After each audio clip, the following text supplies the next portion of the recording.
कम क्यों कर लो यार दादा प्लीज। अंजना कहाँ हो? मुझे बाजार जाना है, बैग लेके आओ। चाय तो पी लीजिए, मैं बैग बाद में दे देती हूँ आपको। अंजना अभी बहुत सारे काम निपटाने हैं, आके तसल्ली से चाय पीता हूँ ना, तुम अभी बैग ले आओ। चाय के बगैर आपके दिन की शुरुआत भी नहीं होती। मुश्किल से 5 मिनट लगेंगे, आप शांति से बैठ के चाय पी लीजिए। अंजना बोला ना, तुम बैग लेके आओ। सुबह सुबह कौन आ गया? मैं देखता हूँ। इट्स ओके, मैं देखता हूँ। जेठू आप तब तक चाय पी लीजिए। अनी अभी थोड़ी जल्दी में हूँ, आके पीता हूँ आराम से। जेठू चाय पीने में कितना वक्त लगता है, और ये पहली बार होगा जब आप चाय बिना पिए कहीं जा रहे हैं। अरे तुम्हारे जेठू किसी की नहीं सुनते, ये वही करते हैं जो इन्हें करना है। अरे नहीं ऐसे कैसे। जेठू प्लीज आप बैठिए ना। और वैसे भी चाय पीते पीते मुझे अपूदी की शादी के बारे में कुछ डिस्कस करना है आपसे। अनी, अपू की शादी में तुम्हें दखल देने की जरूरत नहीं है। जेठू ये क्या बात हुई? अपूदी मेरी बड़ी बहन है, उनकी शादी हो रही है। आप सब सारा काम कर लेंगे, मुझे भी मदद करने दीजिए ना। और अब बाबलू और अंजना कैसे बताए अनी को कि उसका मदद लेने से कितना बड़ा हंगामा हो जाएगा घर में।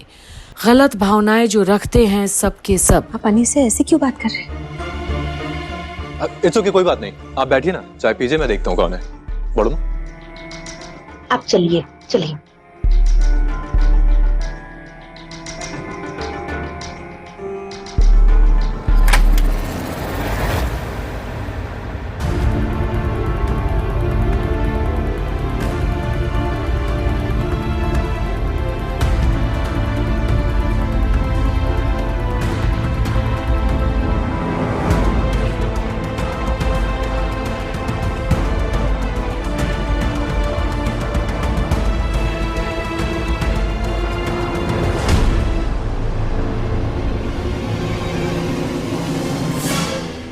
तुम यहाँ? जी, मेरा यहाँ आना जरूरी था। क्यों? अब इस घर से क्या चाहिए तुम्हें? कुछ भूल गई हो क्या? मुझे बता देती, मैं कुरियर करवा देता। भूल के तो बहुत कुछ गई थी इस घर में, सब कुछ भिजवा पाते आप सर जी। और अब क्या जवाब देगा अनी, जिस झनक को वो सबकी नजरों से दूर रखना चाहता था, पर चुपके से प्यार भी जताता था उसे। आज वो खड़ी है कुछ सवाल लिए। कौन है अनिरुद्ध? मैं जाकर देखती हूँ। हाँ।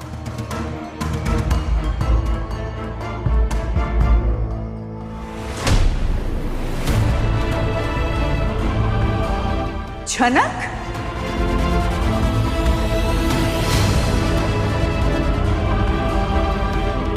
और ये एक नाम ही काफी है सबके होश उड़ाने के लिए।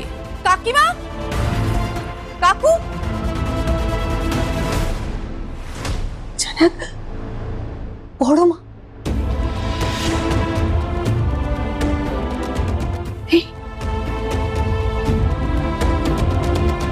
ये लड़की यहाँ क्यों आई है?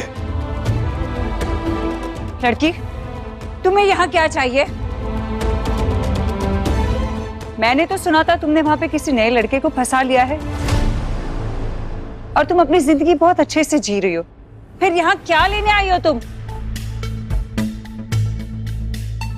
ये कोई होटल या धर्मशाला है कि जब मन किया मुंह उठा के चले आए? जनक, कैसी हो बेटा? जेठू, मैं ठीक हूँ, आप कैसे? हमारा अच्छा रहना बुरा रहना एक ही बात है। और बाबलू और अंजना जिनकी झनक पूजा करती है, उन्हें भी तो कितना कुछ सहना पड़ता है। कोई औकात ही नहीं उनकी इस परिवार के बीच। गरीबी की लकीर जो टाना है विधाता ने। कहीं आप दोनों ने ही तो इस लड़की को नहीं बुलाया अपनी बेटी की शादी के लिए?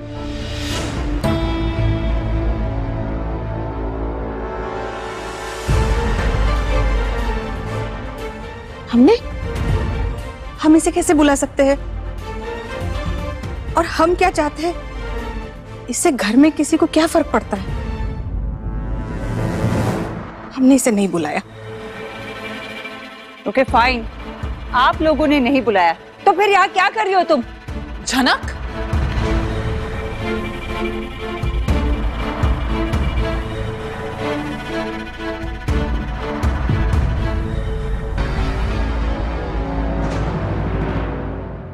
यहाँ क्या कर रही हो? और अब अर्शी की आंखों में देखती है झनक। जो बात कहने आई है, क्या अर्शी सुन पाएगी? हाँ देखो ना अर्शी, ये अचानक से आ गई, हम तब से यही पूछ रहे। 2 दिन पहले मुंबई में मिले थे, तब तो तुमने ऐसा कुछ नहीं कहा कि तुम यहाँ आने वाली हो।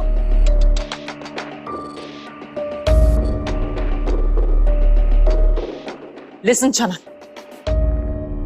ये अब मेरा ससुराल है।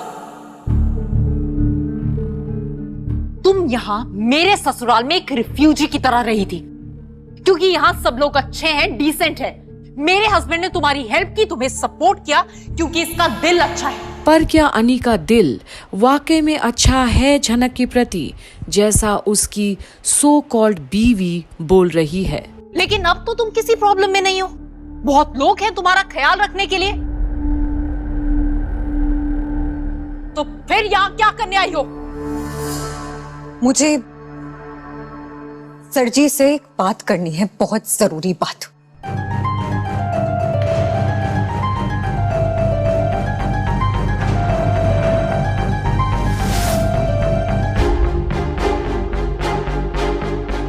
जानक, मेरे तुम्हारे बीच कुछ नहीं है, और ना ही कोई इंपॉर्टेंट बातें करने के लिए। हाँ तो आपके लिए इंपॉर्टेंट बात नहीं होगी, लेकिन आप मेरे लिए कैसे डिसाइड कर सकते हैं कि जो मैं बात करने वाली हूँ वो जरूरी है या नहीं? पहली बात तो यह है जनक कि हमारे बीच कोई इंपॉर्टेंट बात है ही नहीं करने के लिए। और अब झनक हैरान है, क्या ये वही शख्स है? जनक, मैं तुम्हें कहीं नहीं जाने दूंगा। जब आप ठीक हो जाएंगे तब क्या जनक? तब आप आज रात के बारे में सब भूल जाएंगे। जो चिल्ला चिल्ला कर श्रीनगर में कह रहा था कि वो उसे कभी छोड़कर ना जाए, वरना वो मर जाएगा, और बुखार की हालत में ही एक हुआ था झनक के साथ। I love you, जनक।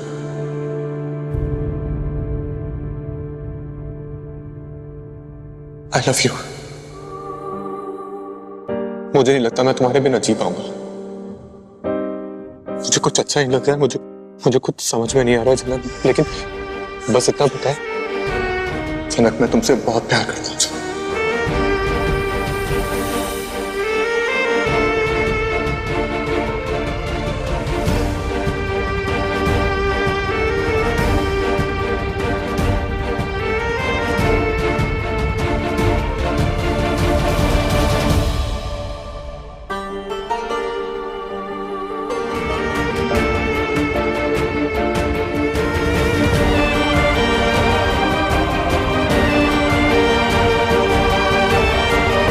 पत्नी होने का हक दिया था उस समय झनक को। और दूसरी बात यह है कि अगर कोई बात है भी तो वो फोन पे भी बता सकती थी।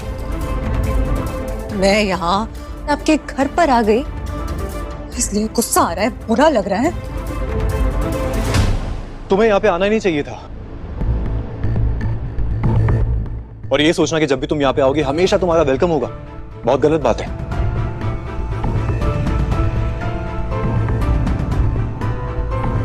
और वैसे भी जिस तरह की जिंदगी तुम जी रही हो ना, वो मेरी लाइफस्टाइल से मैच नहीं होती। ना मैं मंजूर करूंगा और ना मेरी फैमिली ऐसे किसी इंसान को यहाँ एक्सेप्ट करेगी। We are a very respectable family. और अब झनक सुनती है ये बात अनिरुद्ध के मुंह से, तो वो रिस्पेक्टेबल फैमिली है। और झनक क्या है अनी की नजरों में? अनी, झनक की बात एक बार सुन तो लो। और क्या जिनकी बातें अनी कभी नहीं टालता, क्या बाबलू की बात मानेगा और कहने देगा झनक को वो कहने आई है? देखना ना भूलिएगा झनक जब सच्चाई रखती है सबके सामने, तो सबसे ज्यादा फर्क किसे पड़ता है। यही कंप्लीट बॉलीवुड पर बने रहिए और देखते रहिए झनक की सारी अपडेट्स।